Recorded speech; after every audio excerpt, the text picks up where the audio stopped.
Assalamualaikum warahmatullahi wabarakatuh. Halo, bagaimana kabarnya hari ini? Semoga kita selalu diberikan kesehatan dan juga selalu semangat untuk mengikuti pembelajaran pada hari ini. Perkenalkan, saya Siti Badriah, mahasiswi pendidikan fisika dari Universitas Sultan Ageng Tirtayasa. Pembuatan video pembelajaran ini ditujukan untuk pemenuhan tugas mata kuliah pembelajaran fisika sekolah 3 dengan dosen pengampu Ibu Yuvita Oktarisa PhD. Hari ini kita akan mempelajari materi fisika yaitu tentang gaya magnetik. Namun sebelum kita memulai pembelajaran pada hari ini, alangkah baiknya kita berdoa terlebih dahulu. Berdoa sesuai dengan kepercayaannya masing-masing dipersilahkan. Berdoa selesai. Sebelum kita mempelajari lebih lanjut mengenai materi yang akan kita bahas hari ini, yaitu tentang gaya magnetik dan penerapannya, di sini saya akan menampilkan terlebih dahulu indikator dan tujuan pembelajaran yang harus dicapai oleh peserta didik.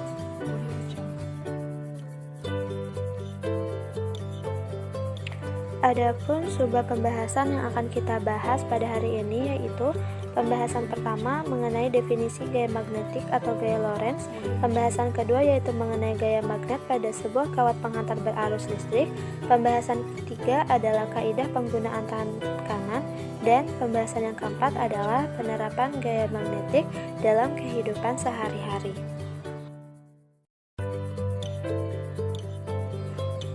Sebelum kita membahas mengenai materi kita pada hari ini, di sini saya akan menampilkan sebuah video yang berhubungan dengan materi pada hari ini. Silahkan diperhatikan dan disimak apa yang terjadi.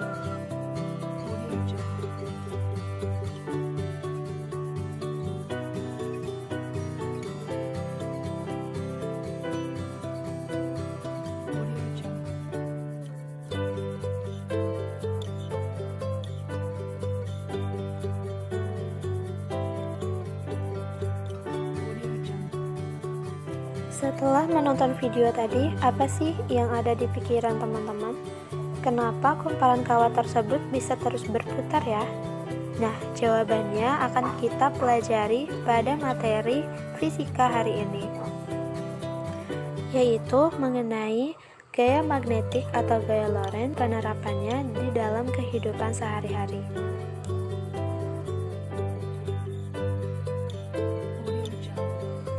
Gaya magnetik. Gaya magnetik adalah gaya yang terjadi akibat interaksi antara medan magnetik dengan arus listrik yang bergerak. Gaya magnetik sering juga disebut dengan gaya Lorentz. Arah dari gaya Lorentz selalu tegak lurus dengan arah kuat arus listrik dan induksi magnetik. Bapak Hendrik Anton Lorentz atau Profesor Dr. Lorentz merupakan seorang ilmuwan Belanda yang memiliki kontribusi besar pada bidang fisika dan fisika kuantum. Berdasarkan hasil kerja ilmuwan-ilmuwan sebelumnya, Bapak Lorentz mengoreksi dan merampungkan hukum gaya elektromagnetik yang saat ini dikenal dengan nama gaya Lorentz. Gaya magnetik atau gaya Lorentz itu dapat terjadi pada 3 keadaan, yaitu yang pertama, gaya magnetik pada kawat berarus dalam medan magnetik, kedua, gaya magnetik pada 2 kawat sejajar berarus, dan ketiga, gaya magnetik yang dialami muatan listrik yang bergerak dalam medan magnetik. Pertama, gaya magnetik pada kawat berarus dalam medan magnetik. Perhatikan pada gambar. Ketika sebuah kawat dengan panjang L dialiri arus listrik sebesar I dan diletakkan di tengah medan magnet, maka yang terjadi adalah timbulnya gaya Lorentz atau gaya magnetik pada kawat tersebut. Dengan kejadian ini dapat digabungkan 2 definisi, yaitu definisi gaya Lorentz dan definisi kuat arus, sehingga didapatkan suatu persamaan di mana gaya magnetik sama dengan B dikali I dikali L dikali sin theta. Gaya magnetik atau gaya Lorentz merupakan besaran vektor, jadi arahnya dapat ditentukan dengan menggunakan kaidah tangan kanan. Untuk kaidah tangan kanan pertama menggunakan 3 jari, di mana ibu jari adalah arah arus listrik, jari telunjuk adalah arah medan magnet, dan jari tengah adalah arah gaya magnetik atau gaya Lorentz.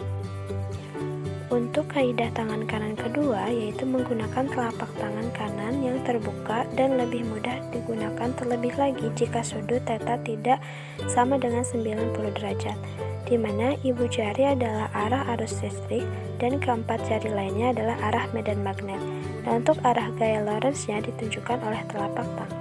Perhatikan ilustrasi gaya magnetik pada kawat berarus dalam medan magnetik, di mana terdapat sebuah kawat penghantar yang dialiri arus listrik, kemudian berada di antara medan magnet. Jika kita menggunakan kaidah tangan kanan, maka 4 jari yang lainnya itu menunjukkan medan magnet dan ibu jari menunjukkan arah arus listrik. Nah, jadi arah gaya Lorentz atau arah gaya magnetiknya itu adalah ke atas.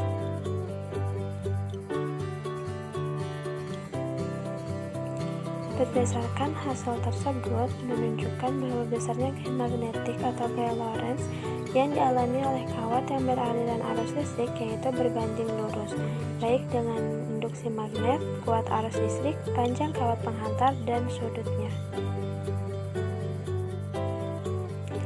Selanjutnya yang kedua adalah gaya magnetik di antara dua kawat sejajar yang berarus. Ketika terdapat dua kawat yang disusun sejajar dengan panjang sama, yaitu L dialiri arus listrik sebesar I dan magnet tersebut terkena gaya magnet homogen sebesar B, maka akan menimbulkan gaya Lorentz atau gaya magnetik yang berupa gaya tarik-menarik maupun ditunjukkan oleh gambar A, dan gaya tolak-menolak seperti yang ditunjukkan gambar B. Dari ilustrasi tersebut dapat kita lihat bahwa pada gambar A menunjukkan arah arus listrik searah dan medan magnetnya pun searah, sedangkan pada gambar B menunjukkan arah arus listrik dan arah medan magnetnya berlawanan. Besarnya gaya magnet pada masing-masing kawat dapat dinyatakan dengan F1 sama dengan B1 dikali I1 dikali L sin theta, dan F2 sama dengan B2 dikali I1 dikali L dikali sin theta, dengan penurunan persamaan terhadap besarnya induksi magnetik di sekitar kawat lurus berarus dan terhadap nilai F, maka menjadi F sama dengan μ0 dikali I1 I2 per 2 VA dikali L. Yang ketiga adalah gaya magnetik yang dialami muatan listrik yang bergerak dalam medan magnet. Sebuah benda bermuatan listrik yang bergerak dalam medan magnetik juga akan mengalami gaya magnetik. Besarnya gaya magnetik yang dialami oleh benda bermuatan listrik dinyatakan F sama dengan PQV dikali sin theta. Namun, apabila benda bermuatan listrik memasuki medan magnet dengan arah tegak lurus medan magnet, maka bermuatan listrik tersebut akan bergerak dalam medan dengan lintasan yang berbentuk lingkaran. Hal tersebut dikarenakan gaya magnetik yang timbul akan berfungsi sebagai gaya sentripetal yang besarnya jari-jari lintasan yang ditempuh oleh muatan listrik itu dapat dihitung F sama dengan mv per BQ. Setelah kita membahas mengenai definisi gaya magnetik, kemudian gaya magnetik pada sebuah kawat penghantar berarus listrik dan juga pada penggunaan tangan kanan, di sini ada contoh soal di mana sebuah proton bergerak searah sumbu X positif berarti ke arah kanan dengan kecepatan 3 meter per sekon melewati medan magnet sebesar 5 kali 10 pangkat 6 Tesla dengan arah masuk ke layar. Berapa besar gaya yang dialami partikel tersebut jika diketahui bahwa besar Q sama dengan 1,6 dikali 10 pangkat min 19 J. Nah, berikut adalah penyelesaiannya, boleh diperhatikan. Kemudian dari hasilnya itu jawaban yang benar adalah C. Berikut ini saya lampirkan sebuah kuis. Silahkan untuk dijawab dengan benar. Pembahasan selanjutnya yaitu mengenai penerapan gaya magnetik dalam kehidupan sehari-hari. Manfaat dan aplikasi terbesar dari penerapan gaya magnetik atau gaya Lorentz adalah motor listrik. Dalam kehidupan sehari-hari, kita sering menggunakan peralatan-peralatan listrik yang didukung oleh motor listrik seperti kipas angin, mesin cuci, dan lain sebagainya. Penerapan dalam kehidupan sehari-hari pun pada gaya magnetik ini ada pada galvanometer, alat ukur listrik, pengeras suara. Namun di sini kita akan membahas mengenai motor listrik dan galvanometer. Motor listrik adalah alat yang digunakan untuk mengubah energi listrik menjadi energi mekanik atau energi gerak. Pada prinsipnya, sebuah motor listrik memiliki kumparan yang berada dalam medan magnet tetap. Apabila pada kumparan tersebut dialiri arus listrik, maka pada kumparan tersebut akan bekerja gaya magnetik. Dengan menggunakan kaidah penggunaan tangan kanan, di sini kita bisa lebih mudah memahami prinsip kerja dari motor listrik. Perhatikan ilustrasi berikut, di mana tanda panah berwarna putih itu menunjukkan arah medan magnet menuju dari kutub utara ke kutub selatan. Berdasarkan pembahasan sebelumnya, kawat yang berarus listrik yang berada di sekitar medan magnet eksternal akan mengalami gaya magnetik.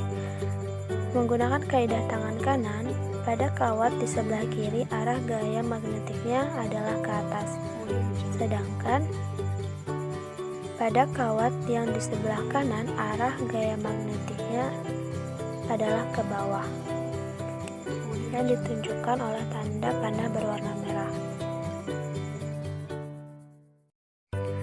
Karena kedua kawat memiliki kawat yang sama dan dialiri arus listrik yang sama, maka keduanya memiliki besar gaya magnetik yang sama, namun berbeda tanda, karena berbeda arah sehingga membentuk momen gaya atau torsi. Dengan demikian, akan menyebabkan kumparan tersebut berputar.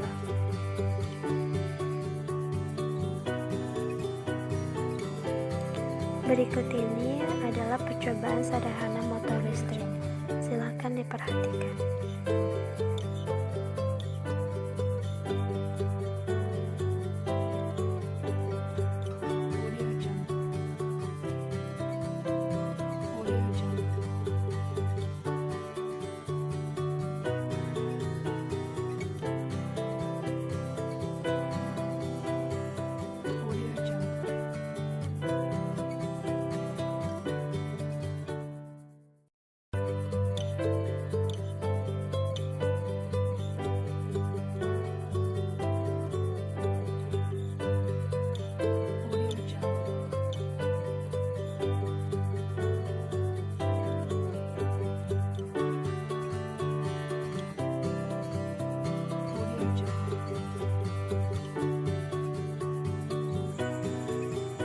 Yang selanjutnya adalah galvanometer. Prinsip kerja galvanometer ini sama seperti prinsip kerja pada motor listrik, di mana arah medan magnet menuju dari kutub utara ke kutub selatan.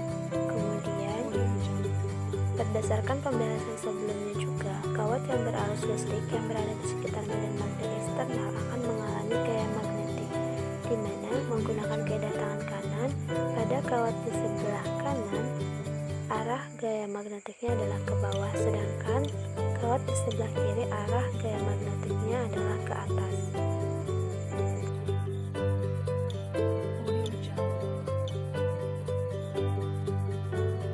Kedua kawat memiliki kawat yang sama dan dialiri arus listrik yang sama, maka keduanya memiliki besar gaya Lorentz yang sama.